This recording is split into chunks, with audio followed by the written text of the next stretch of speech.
Mineral Wells, Texas. The Baker Hotel opened in Mineral Wells, Texas in 1927 in response to the growing popularity of the town's mineral water. It became an iconic destination for travelers, with the likes of Judy Garland, Marilyn Monroe, Bonnie and Clyde, and various other notables visiting. Earl Baker closed the hotel in 1972, on his 70th birthday, and it has been abandoned ever since. The hauntings began here long before the hotel closed its doors. There are two main spirits that still lurk inside the hotel's walls, and several witnesses have claimed to see them. One is a ghost of a bloody-nude woman on the 7th floor, possibly the mistress of the hotel manager. Apparently the emotional stress from the affair got to her, and she jumped from the balcony to her death. Other people claimed to have seen the ghost of a man who was killed after being caught in an elevator door. 2. Presidio La Bahia, Gilead, Texas. This fort, originally founded in 1721, was the site of many Texas Revolution conflicts, including the Battle of Gilead and the Gilead Massacre. Folks have reported seeing ghostly massacred soldiers and hearing their cries of pain. As you can imagine, this site still houses many angry, scared and hurt spirits of soldiers, and their cries of pain can be heard during the night. Also, some witnesses have reported seeing apparitions of soldiers here. 3.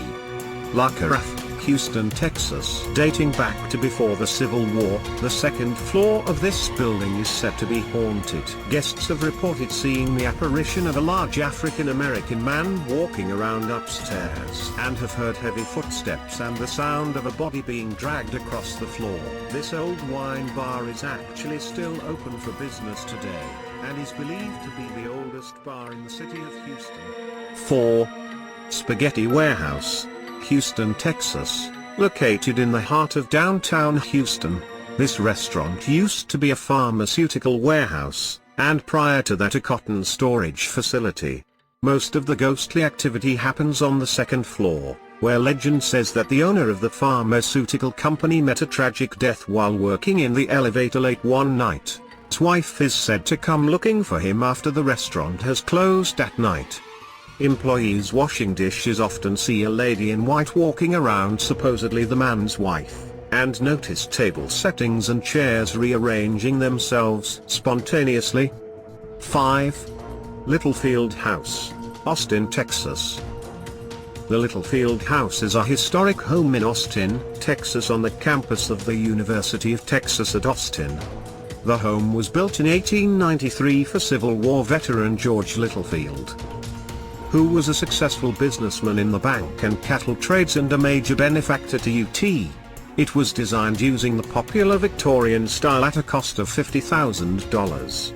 While living in the house, Major Littlefield and his wife Alice made a tremendous number of contributions to the university, including funds for the Littlefield Fountain, the main building, and the Littlefield Dormitory. They also developed the Littlefield Building downtown, finished in 1912, allegedly haunted by the original mistress of the house, Alice Littlefield. She is variously reported to have been either insane or possibly agoraphobic. Whatever the case, it appears that she rarely left the house in life, and it is claimed that her ghost still haunts it to this day.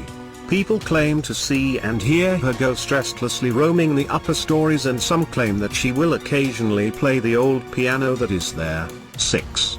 White Sanitarium, Wichita Falls, Texas.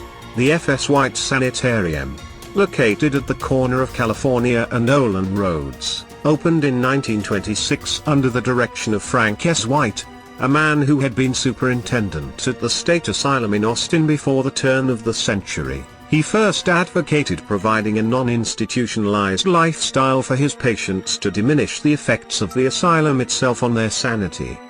He ran the facility for just 5 years before retiring for health reasons.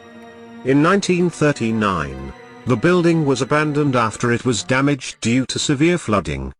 The building remained a local haunt for daring teens until 2002, when Gilbert Rios, who was 70 years old at the time and retired, purchased the building for $15,000, a measly price for such a vast estate. There were so many tales of horror and hell associated with the asylum that most investors wouldn't touch it. One MSU student told a tale of high school friends discovering abandoned manacles in the asylum's basement.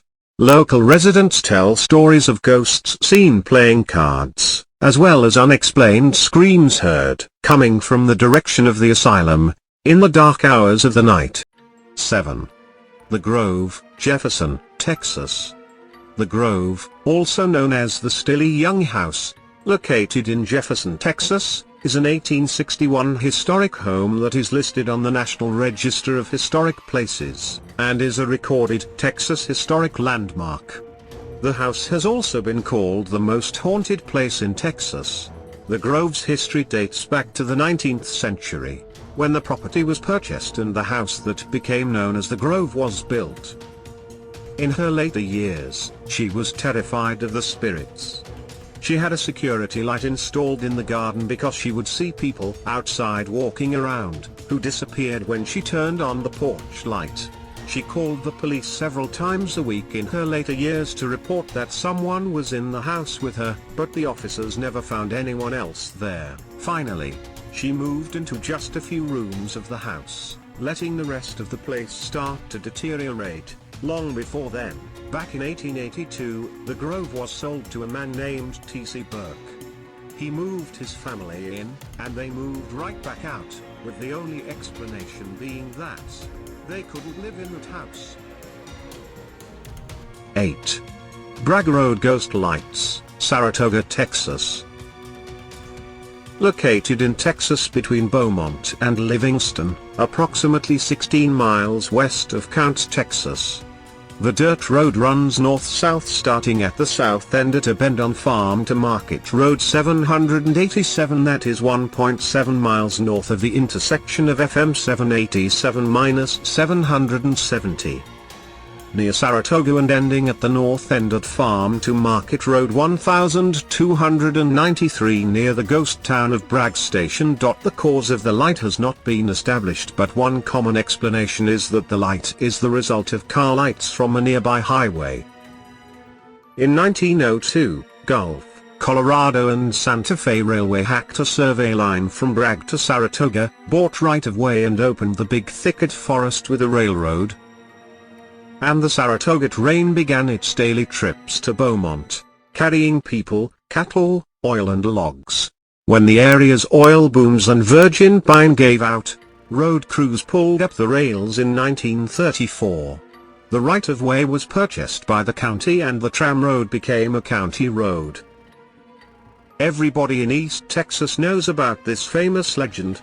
It goes like this: on most nights, you can see a light flicker on and off in the distance when you drive down this old logging road. It's said to be the lantern of a railroad worker searching for his head after being decapitated in a train accident. The best way to experience this is to ride in the bed of a truck with hot chocolate on a cool fall evening, a few weeks before Halloween. The activity usually picks up a lot around that time, plus everything is just way scarier around Halloween. 9. Bragg Road Ghost Lights, Saratoga, Texas.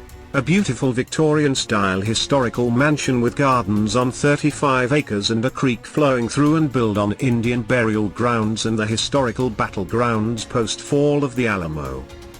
From before 5000 BC to around 1000 AD, this area was the site of Native American encampments. Artifacts from this time can still be found here. When the Mexican army invaded Texas a second time in 1842, reinforcements from Gonzales drew General Adrian Wall and his men to a place on Salado Creek where a short battle took place. This occurred in and around the area where the house presently stands. A variety of ghostly activity has been claimed at this current wedding venue: full-body apparitions, dolls moving location, eerie music, cold spots, doors opening and closing under their own volition and other haunted happenings. 10. Stewart Mansion, Galveston, Texas. Galveston is thought to be approximately 5,000 years old. It was called the Isle of Doom in 1528 by shipwrecked sailors. The Spanish then called it the Isle of Snakes due to the abundance of reptiles. The control of the property that the Stuart mansion sits on has gone through multiple hands over its life.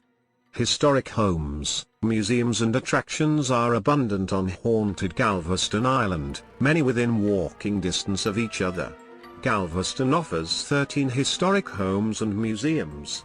All of the historic homes predate the 1900 storm, which took the lives of 6,000 people. A multi-image documentary on the hurricane titled The Great Storm is shown daily at Pier 21. Peter Haviland's investigation was held here in 2003. Orbs captured on film and several EVP